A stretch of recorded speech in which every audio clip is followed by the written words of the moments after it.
All right, so you might be in a position in which you do not qualify for a mortgage and you're curious what you should do, right? So I have two particular things I want to share with you, two tactics to utilize.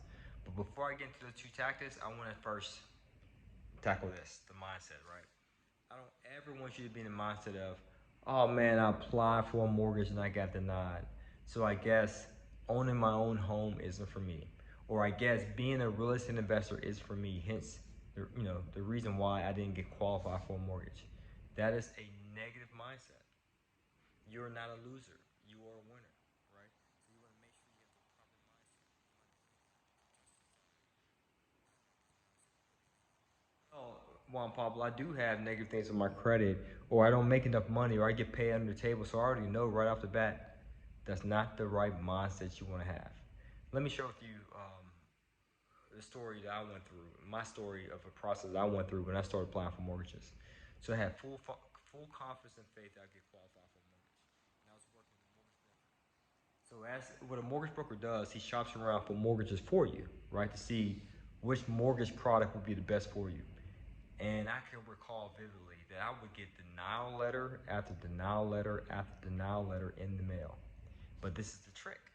Every time I received a denial letter, I didn't wallow in self pity. Oh, what was me? I guess I'm not ever supposed to be fulfill my dream of being a real estate investor, let alone buy my own personal residence. No. What I did was I treated that letter that I received, and I would visualize it as if it was an approval. And I would even take it a step further where it said denied or whatever, I would cross it out and write approved. And I would play a mental exercise, just pretending as if I was a child, right? Pretending as if it was me that I actually got approval. And I would put myself in a positive emotional state, pretending that that denial letter was an approval. So I recommend you to do the same, okay? Because it's best to imagine good things that you actually want to attract in your life, right? And incorporating the right emotions and not necessarily wallow in the bad things that might be factual, okay? Meaning that you actually have the denial letter in hand, okay? But let's get into those two tactics now. So I want to make sure you get your mind right. So let's say you happen to apply for a mortgage and you did get denied. So we already just covered the positive things you need to do with that in regard to your mindset. But what you also can entertain is actually doing a partnership where you can limit your entity or your equity in the entity by 19% or lower. So that way you can fly under the radar of the mortgage lenders. Because if you own less than 19% ownership, they're not going to ask you for your W-2s, 1099s, tax returns, and so forth. Or how you get paid. Let me take a look at your credit. Let me see your personal financial statement. They're not going to ask that. So you might be thinking, well, why would partners want to invest with me if I lack to qualify for a mortgage? Hey, they'll even invest with you even if you lack the money. As long as you bring something to the table that's called time. In other words, sweat equity. So you're that person who's bringing the deal together. You're doing all the legwork. Then of course you will get compensated in equity for your activities. You're not going to be doing this syndication or limited partnership deal for free.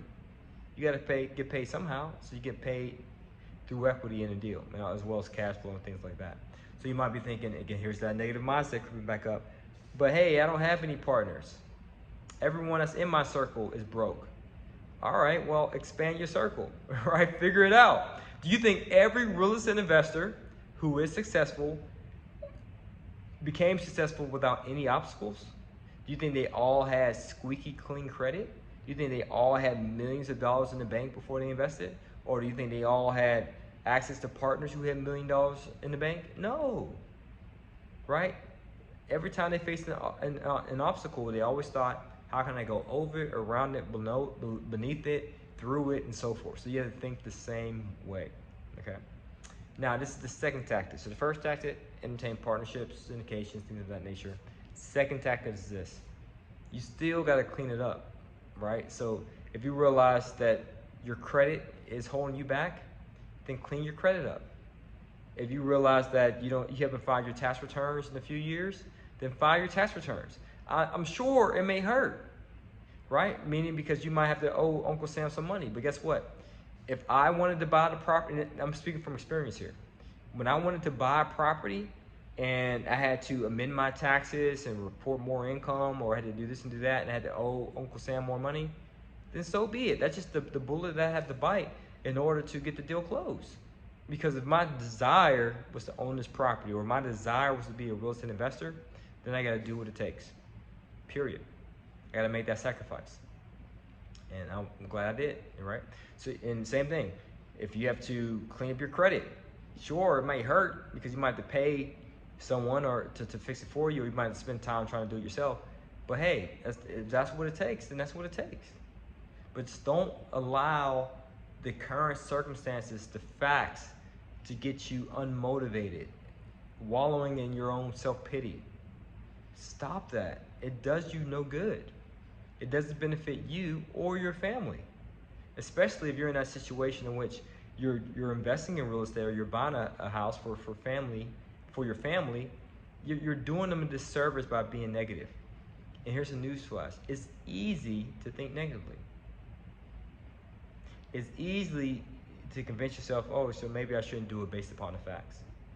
It's a lot harder to be positive and to be resourceful to try to figure out a way, and to be persistent despite so many setbacks and failures. It takes mental fortitude. All right, so if you're interested in learning more about how you can, let's say, improve your credit, do real estate investing, or even get funding, then by all means, all you have to do, my friend, is just check the link below in the description to learn more. As always, guys, to your success, continue to earn passively, live passionately. Peace.